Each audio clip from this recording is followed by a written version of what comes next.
So today is about the inscribed angles. Like I was saying, we're going to describe the relationships among inscribed angles, central angles, and arcs. We're also going to use inscribed angles to solve problems. Once we learn about these, we open up some more doors on problems that we can solve. Actually makes things a lot simpler once you know these things. So this first thing has to do with the soccer coach situation. And we're not going to be using the soccer coach situation on everything. I am going to start it off because it's a good idea to learn how to use these protractors. Okay? So it says the soccer coach needs to create a logo for the new team jerseys. He starts with a circle since it best mimics a soccer ball. Chris suggests that the coach experiment with central and inscribed angles in order to color block the design. So I'm going to start first off with highlighting the words inscribed angles. It doesn't come up until much further down the page, but I want to talk about it now because you don't know what it is yet. So if you go to the math terms box down here on the far right, it says an inscribed angle is an angle formed by two chords with a common endpoint. So let's go ahead and draw a picture of what that would look like. So an inscribed angle means it is inside the circle. Anytime you see the word inscribed, that means it is inside something. In this case, it's inside the circle, okay? So that means we need a circle, okay? We need a center on our circle. And an inscribed angle is not a central angle. It doesn't have to touch the center of the circle, okay? But it does have to have two chords in the circle. So I'm going to draw a chord. Here's one chord. And I'm going to draw another chord so it meets up at the same endpoint. Okay, this vertex that they both meet at, this is what forms the angle. So this would be our inscribed angle. It's inside the circle, but it's not connected to the center. The vertex is on the circle. The sides of the angle are chords of the circle. Okay, that is the definition of an inscribed angle. Okay, so now we're going to create some inscribed angles. Let's go back to our circle diagram over here. It says use a protractor to find the measure of central angle AOB. And let's do that. So you're going to take your protractor.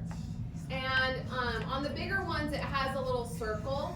On the mini ones, it's just the crosshair. See the little T that it makes here? The mini ones have it too. So line up the center of that crosshair on the vertex of the angle, so right on O, okay?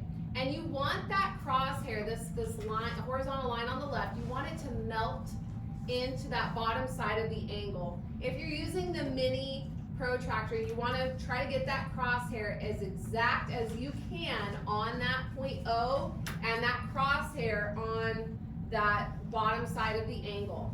Then with a pen or pencil or even a ruler, actually I'm going to use an index card. I'm going to line up my index card on the other arm of the angle where it's OA, and I'm trying to see what measure of the angle it's reaching. About what measure of the angle am I reaching at? About 40 degrees, right? Yeah. Mine's pretty exact 40 degrees. Now, if you're using the mini one, that one, it's not goof proof. If you don't have it lined up exactly, you might be off by 5 to 10 degrees. Okay, we were having that issue in fourth period. If you have the bigger one, it should line up exact. Okay, these are goof proof. Okay, the mini ones, because they're so much smaller, there's not a lot of wiggle room to make error. Like it has to be precise. Okay, so the measure of angle AOB is 40 degrees. So that's this angle right here. Okay, that's the central angle. We learned about central angles yesterday. So if the central angle is 40 degrees, then what is the measure of this arc, AB? 40 degrees. We learned that yesterday. It's the same thing. The measure of a central angle and the arc that it intercepts are both equal. They're the same value. Okay? So that was from yesterday. Then it says choose any point on the major arc and label the point P. So let's pick a point or a place to put the point, anywhere on the circle. So I'm gonna put it right here. So you can put yours close to where mine is. Obviously yours isn't gonna be exactly where mine is because you're drawing it on your own paper. And that will be point P, okay? And it says to draw PA and PB. PA and PB form an inscribed angle. So we're gonna make an inscribed angle off of this. So you can use your protractor as a ruler, and let's connect P to A. And you're gonna connect P to B.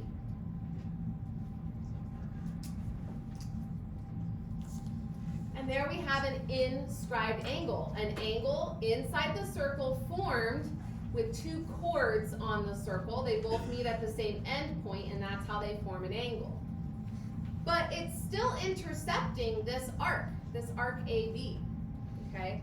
But of course, is this angle gonna be the same as the 40-degree angle? No, it shouldn't be. It looks a lot skinnier, doesn't it? Yeah. So it should be smaller, okay? So it says, name the arc intercepted by angle APB. Well, we just talked about that, or I just said that. The arc that it intercepts is still arc AB. Okay?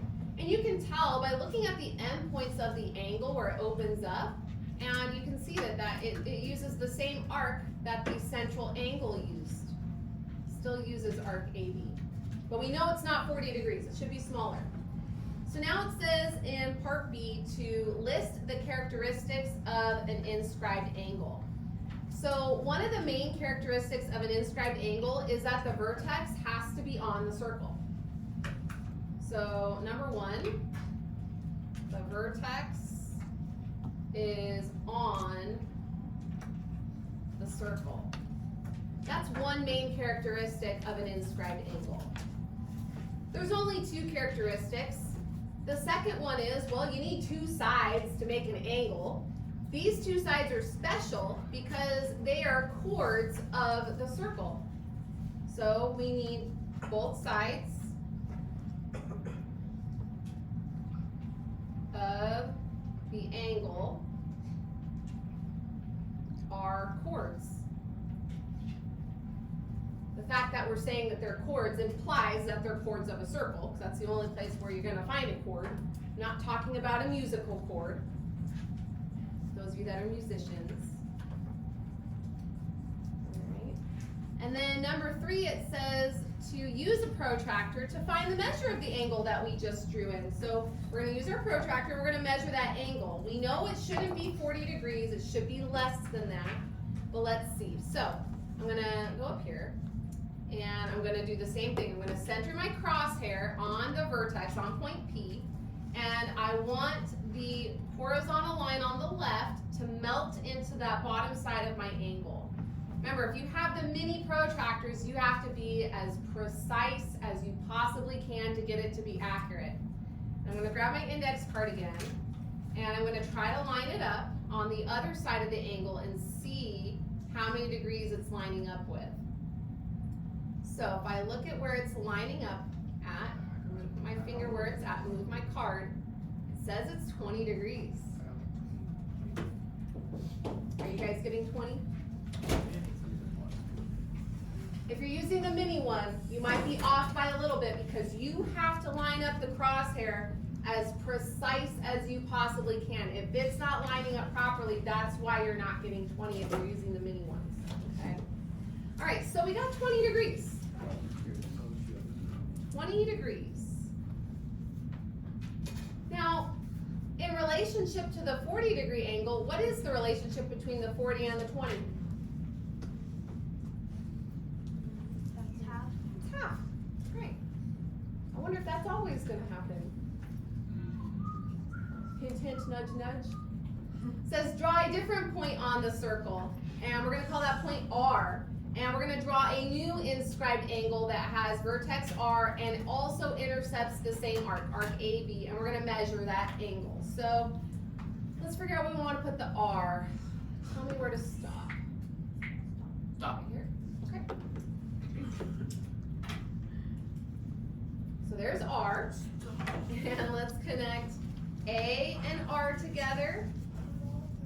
Use your protractor to try to make it as accurate as possible. And we need to connect B and R together. Again, make sure you're using your protractor. Try to line it up as best you can. Try to be accurate. So there's another inscribed angle. And let's measure that and see what we get. So same thing. Line up your crosshair on the vertex R and make sure that that left side of the crosshair melts into that bottom side of the angle. So you see how if I have it off, you can see the line. You want it to just melt right into it, okay? If you're using the miniature protractors, that crosshair needs to be lined up perfectly on your point, okay? And then I'm gonna use my index card again and we're gonna see what this measures up to be. So, lining that up. I'm a little bit off, but I am still, aren't I close to the 20? Yeah. Yeah. Mine's a little bit off. I think I have it angled. So, no, actually, it's actually not right on 20. Mine was, I had it angled a little bit at first. So it is right on 20, okay? So, we just drew another angle, another inscribed angle intercepting arc AB, and we measured it and got it to be 20 degrees again. Let's try one more. Let's really test this out. So, I have a point up here, I have a point over here. Let's put one down here somewhere. Right here looks good. There's S. And let's do the same thing. Let's connect S and A. Try to be as precise as possible, and S and B. Okay, so we have a third inscribed angle, and let's measure it. So again, line up your crosshair so that it's right on the vertex S, and make sure that that left side of the crosshair melts into that bottom side of the angle. And then I'm gonna use my index card to help me line it up. Oh, and this one's easier. It perfectly lined up to 20. Yeah. Okay. So, do you think this is gonna happen every single time? Yeah. So it looks like no matter where I put a point, as long as I connect the sides of the angle to A and B, it's going to be a 20-degree angle. So that we're gonna make a conjecture for number 5. So here's what I want us to write. We're gonna put any inscribed angle that intercepts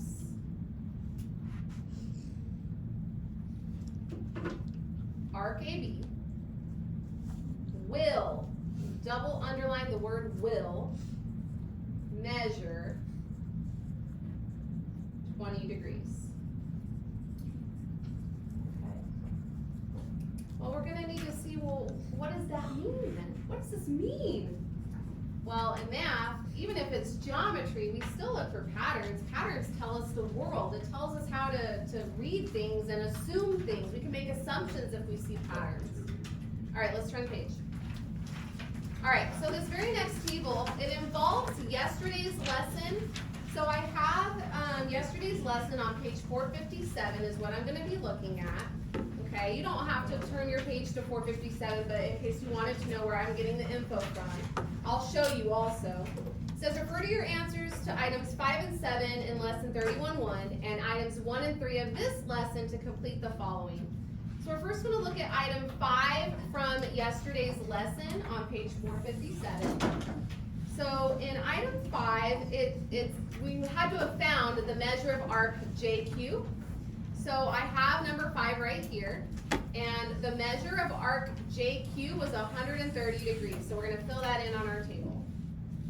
Again, we got that yesterday. Then we need the measure of the central angle, angle JCQ. Now we didn't find JCQ, but JCQ is this central angle, and we did find arc JQ. We know the central angle and the arc are the same. So if arc JQ is 130, what is angle JCQ? It's also 130, right? Because the central angle and its intercepted arc are always equal. That's what we learned yesterday. And then we also found the measure of angle JRQ. J to R to Q, where is it? It was the 65. So it is actually angle CRQ. So if you look at JRQ, it's going to be the same as angle CRQ. We found CRQ, but like I said, it's the same as JRQ. JR is just the diameter, CR is the radius of that diameter, so it's 65 degrees. Okay, so there's that one. Then, same lesson, but not item 5 anymore, item 7, it should be on the same page. We need to look at that measure of arc JQ. So, JQ, number 7, so here's number 7. JQ, the measure of arc JQ was 135 degrees, so 135. And then the measure of angle JCQ, well, if arc JQ is 135, then the angle JCQ should also be what? 135, right, because the central angle and its intercepted arc are equal. And then JRQ was part E of number 7, was 67.5. You might be starting to see a pattern. And maybe now you are, now that I said that. All right, the next part of item 7, so I'll still highlight it in green, because we're still on the same question from yesterday's notes, was the measure of arc JL. So JL, we did find this one. This arc was how many degrees?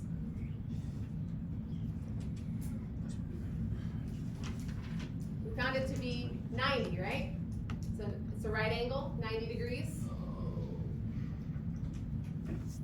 And the measure of angle JCL, well, if the arc is 90, what's the central angle then? Also 90. And then the measure of angle JRL, that is part G of number 7, is 45 degrees. Maybe now you're really starting to see the patterns that are happening there. Okay? Then, items 1 and 3, well, that is from today's lesson. That's what we just did on the first page. We had the measure of arc AB, we measured it with a protractor, and we got that it was what? 40 degrees. And we got that the central angle was also what? 40 degrees. And what did we get for the inscribed angle? 20. Do you guys see the relationship here? These were all inscribed angles. And they are all what to their central angle? Half, right? So, do we think this is going to happen every time? Yep. Sure is. So based upon the patterns that you see in the table above, write a conjecture. So let's write a conjecture for this. Oh, I didn't turn my page. So let's do this. It's going to be the measure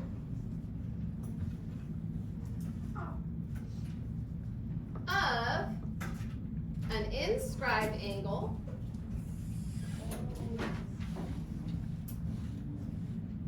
is 1/2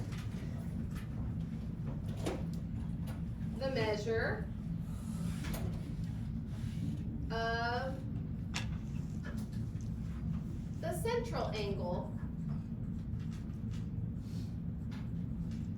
that intercepts the same arc. The measure of an inscribed angle is half the measure of the central angle that intercepts the same arc. So it can't be any central angle. They have to be using the same arc. If they're not using the same arc, then they're not the same thing, okay? All right, so an inscribed angle will always be half of its central angle. All right, that's important because now we can use that to answer some questions. All right, so now let's answer some questions. In number 8, it says given circle with diameter AR, so I want to highlight the diameter, AR, okay. The diameter, it marks half the circle. How many degrees is half a circle? 180, we need to remember that, right? So that means that arc RHA is 180 degrees. That also means that arc RIA is 180 degrees. They give us that the measure of angle HCA, H to C to A, that's this angle, is 50 degrees. So I'm just adding that to the picture. It says find each of the following. The first thing is the measure of angle HIA. So I'm going to color coordinate things here. So I'm going to use my highlighters just like I did yesterday. Angle H to I to A, I'm going to trace it.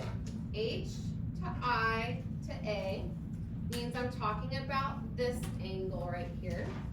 Okay?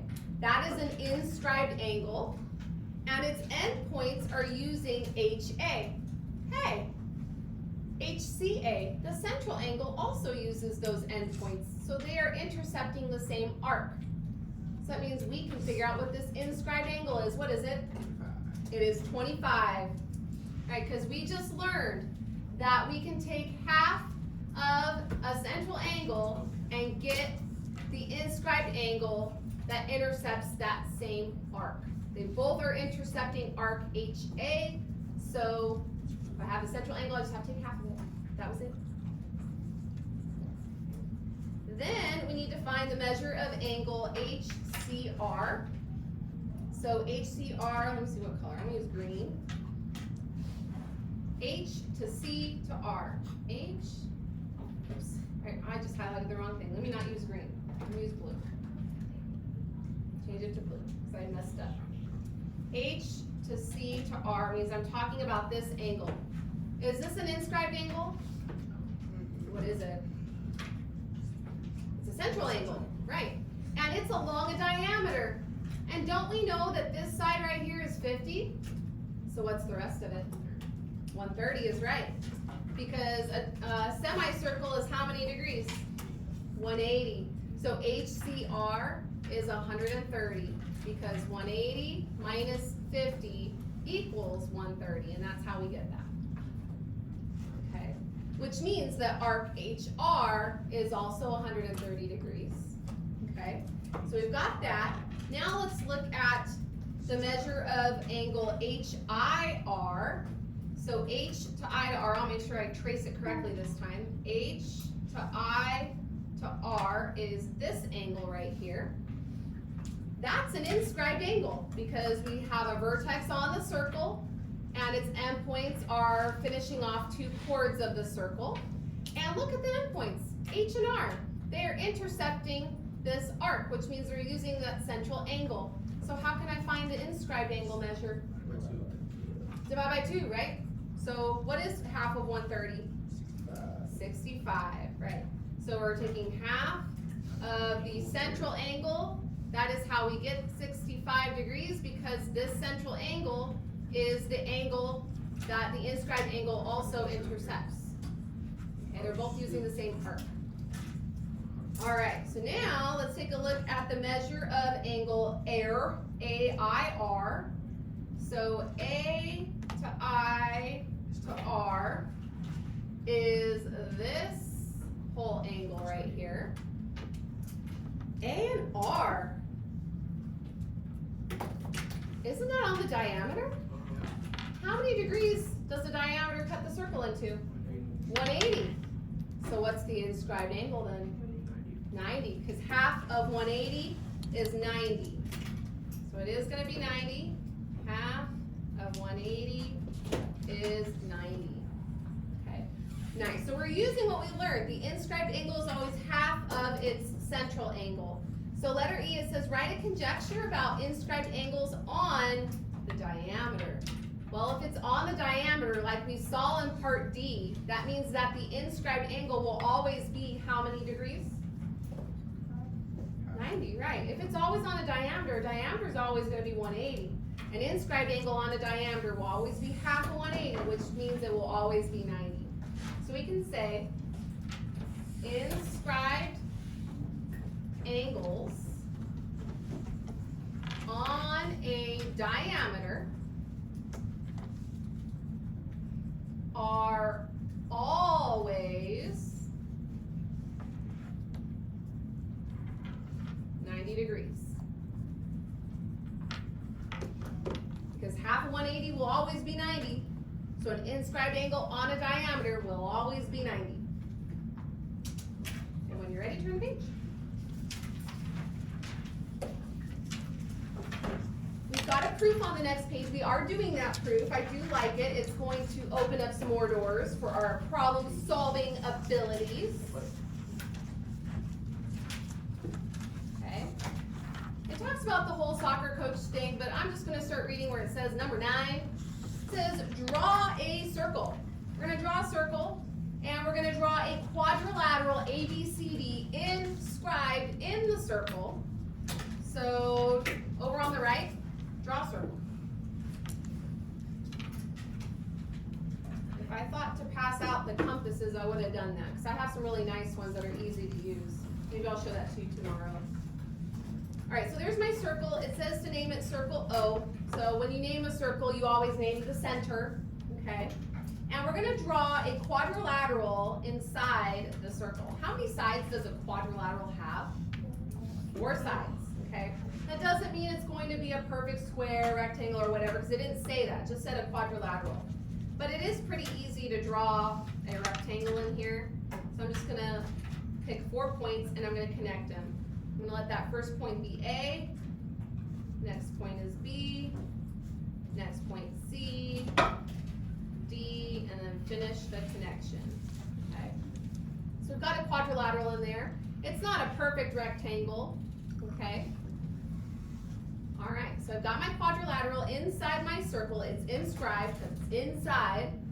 And now it says in part A, use your drawing to complete the proof that the measure of angle ABC plus the measure of angle ADC equals 180 degrees. So what do they mean? Well, they're saying the angle ABC, that's this angle, plus ADC, that's this angle that it is across from. They're saying that these two angles are going to add up to 180 degrees. Interesting. I want to think about that for a second. Draw a perfect square. You can use the grid. Use 4 boxes to make your perfect square. What are all the angles in a square? 90. If I were to just focus on opposite angles, such as this one and this one, what's 90 plus 90? Interesting. Now, this isn't a square. This is it looks like a rectangle. We know it's not perfect, so it's not perfectly a rectangle, because especially my side AD is not perfectly straight up and down. So I know that this angle might not be exactly 90 degrees, okay, the way I drew it. But let's see if this is true. Now, obviously, we are going to prove it. So it is going to be true. Let's see how, okay? So quadrilateral ABCD is inscribed in circle O. We always start with what is given, okay? And then the next line says the measure of arc ABC equals 360 minus the measure of arc ADC. Well, we learned this yesterday. If we have arc ABC, or we're trying to find arc ABC, well, a full circle is how many degrees? 360. And I can find the rest of it. I can find arc ADC by subtracting 1 arc from 360. That'll give me the rest of it, right?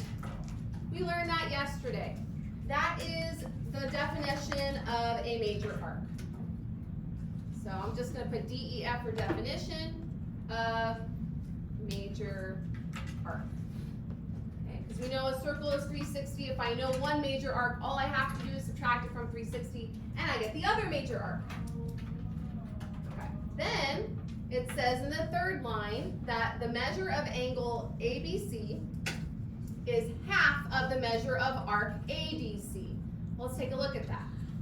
ABC is this angle, and it says it's half of arc ADC. Well, if you look at angle ABC, its endpoints are A and C, aren't they? So the arc that it intercepts is ADC, and we just learned that an inscribed angle will be half of its intercepted arc. So that is true. That is because of the theorem that we've just been working with, the inscribed angles theorem. That's what we just learned like a moment ago, the last page that we were on. They also were looking at the other angle. Angle ABC is half of its intercepted arc. Well, ADC, if you look at the endpoints, it's A and C, and it is intercepting arc ABC, so it's the same thing. Now, this is a good skill I'm about to show you for like an application. Anytime you're filling out like a job application or whatever, if you answer a question and the next one ends up being the same answer, you can do this. And it just means that it's the same thing that you just wrote. They don't want you to fill things out multiple times. They want it to be not busy. If it looks too busy, they don't want to look at it. Okay, FYI. Some of you guys are getting ready to fill out job applications, right? Summer jobs, right? Some of you are like, that's okay. Be a kid while you can, but if you guys are, that's a good tip. I didn't know that going in for a while, so glad that I know. What? Okay. All right. Look at this line. It says substitution. So it means that we're going to be substituting in something, but we have to work from line to line. So that means it had to have occurred right here to get to this next line. So I'm looking at what I have, and I see the measure of angle ADC equals half of the measure of arc ABC. So I'm like, well, where else did I see arc ABC? And we saw it up here. Okay, so I'm going to take the measure of arc ABC, and I'm going to replace it with this value. It says in the second line, the measure of arc ABC is equal to 360 minus the measure of arc ADC. So let's replace it. So that means we'll have the measure of angle ADC equals 1/2, and then when we plug stuff in, what do we have to put around it? Parentheses. So I'm substituting in 360 minus the measure of arc ADC. Okay? So we substituted it in. We did what it said. Okay? So now we got to look at the next step, and we got to figure out the reason that goes with that next step. It went from a 1/2 times 360 minus arc ADC to 180 minus 1/2 of the measure of arc ADC. How did they get rid of the 360 and it changed to a 180 only? Because they times it by half. They timesed it. What property is this? Distributed. So that's the reason they use the distributive property. I'm just abbreviating it because I don't feel like writing it out. Yeah, 1/2 times 360 is 180. 1/2 times negative measure of arc ADC is minus 1/2 arc ADC. Exactly what they did, okay? All right, so now if you look at the next line, the reason is substitution, and we have to finish what comes after that equal sign. So they substituted. So let's find what they substituted. So first of all, they must have replaced the measure of angle ABC with something. Well, up here, we have the measure of angle ABC equals 1/2 the measure of arc ADC. So I'm going to replace this with 1/2 measure of arc ADC. Okay? And then we can put plus. I also need to replace, because we're substituting, the measure of angle ADC with something. Well, up here, we have the measure of, right here, where we just wrote this substitution line in. The measure of angle ADC is 1/2 times 360. Oh, but let's use this version after it was distributed, so never mind. Let's box this one. Okay? Because we're going to have to distribute it anyway. Might as well use the one that's already distributed. So it is 180 minus 1/2 the measure of arc ADC. Do you guys see anything that can cancel out?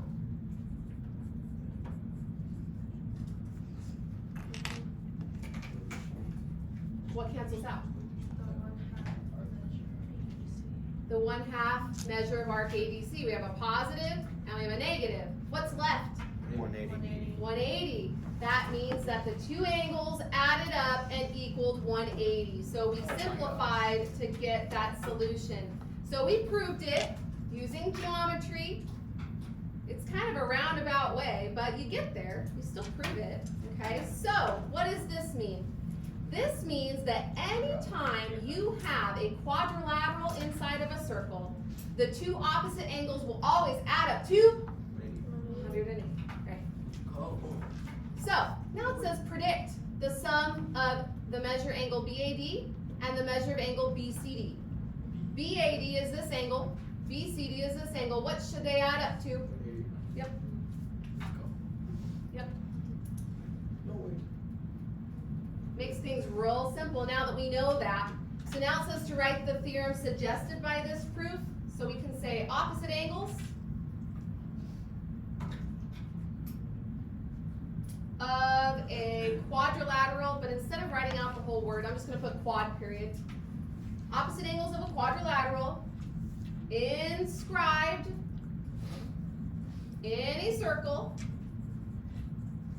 are, and I'm not going to say they add up to 180. Instead of that, I'm going to use one word that means that they add up to 180. You learned it back in January. Supplementary, that is right.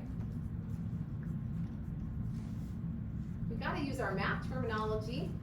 The only way we're going to remember these things is if we use them. Because if we don't use it, that's how we lose it. We don't want to lose it. Okay. All right, when you're ready, go ahead and turn that page. Let's use some of these things. Okay. Turn the page again. We don't need that next page, 462. You should be on page 463.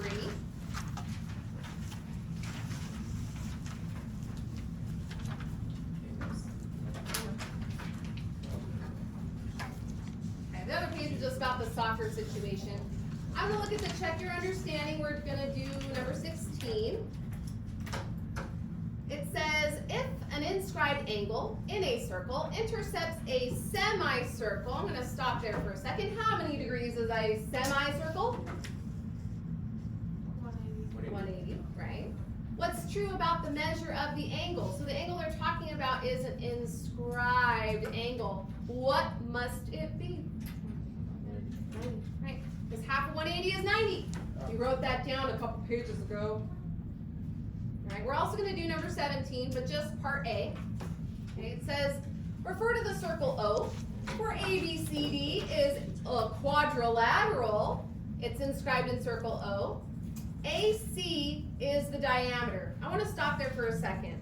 A lot of you guys, when you see a picture, you want to believe that it is accurate. It isn't always accurate. Look at this. It says AC is a diameter, so because it says it, we have to accept that, because that's what it says. But is it going through the center? No. So it looks a little bit off because it's not going through the center, okay? So you can't always go off of the picture. The picture is to help you get an idea of what it looks like. So don't always be like, well, it looks like a 90-degree angle, so it must be. It doesn't always do that, okay? So you have to make sure you have to go off of what it says, okay? So it says that AC is a diameter, so we're going to just accept it, that it is a diameter. It says the measure of angle DAB is 122 degrees. So D to A to B. DAB is this angle. And they are saying that that angle is 122 degrees. Okay. So then it says in part A, to find the measure of angle BCD. Well, B to C to D is this angle. So how can I find out how many degrees it is? Subtract 122 from 180. That's exactly it. Good job. We just learned that on the last page that we were on. What is 180 minus 122? It's bigger than 38. It's actually 58. 180 minus 122 is 58. All right, and we've got like 2 minutes left, so we'll end it there. So Connie, you can go ahead and press stop.